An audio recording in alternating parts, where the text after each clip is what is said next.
island, which is this private island. I flew from my place in Sydney about 2 hours north to Hamilton Island. Then you take a ferry over to this private island, this private resort.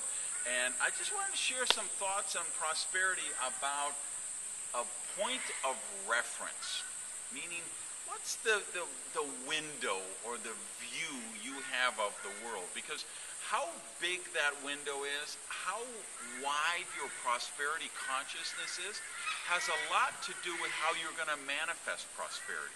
So you think, and by the way, those are, they call them cockies here. They're cockatoo birds. Beautiful, colorful birds, and they just are everywhere.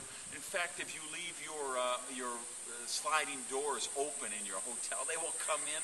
They will eat everything in your minibar, which will cost you about $2,000.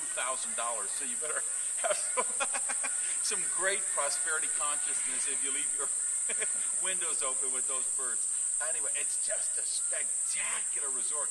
It's this island, and it's like I think I saw Jack and Kate and Hurley over on that side of the island, and the others are over there.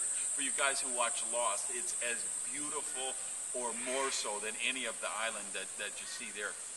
But go back to this consciousness thing. When I say a point of reference, I remember flying on an airplane for the first time, and wow, they gave me a bag of peanuts, and she gave me the whole can of Coke, right? And you're excited about it. And then you fly business class, and they give you heated, cashews, and you've got a bigger seat and leg room, and so your prosperity consciousness expands a little.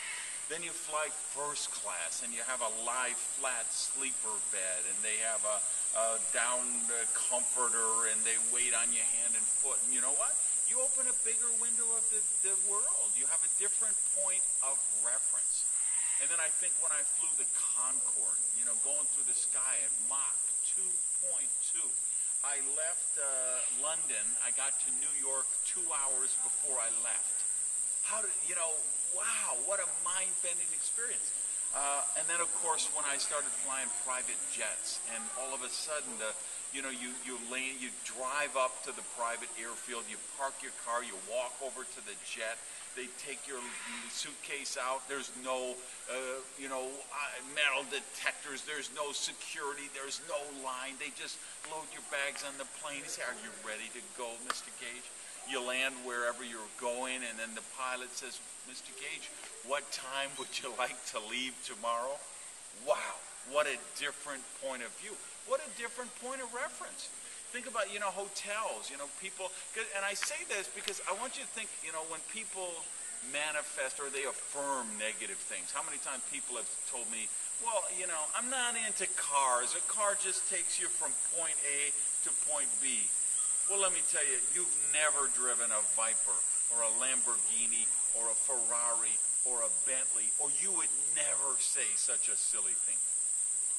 Talk about, my suite here at this resort is probably about $5,000 a night. I mean, I'm overlooking the water, spectacular, spacious, gorgeous.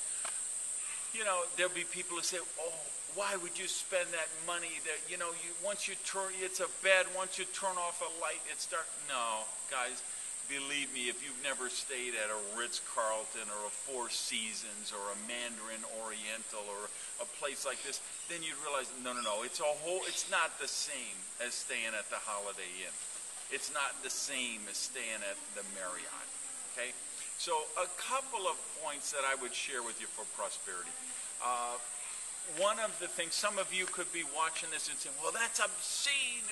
How could you spend $5,000 a night on a hotel room? Do you know how many kids we could feed in Africa for that? Or how many whales we could save? Or how many tofu burgers we could save?" It isn't about that. Because when you understand true prosperity, it's limitless. So you can pay $5,000 for your hotel room, and you can help the earthquake victims in Haiti like I am. You can fly first class or in a private jet, and you can send money to fight AIDS in Africa. You can do both, because prosperity, true prosperity, is limitless. So I want you to think about that.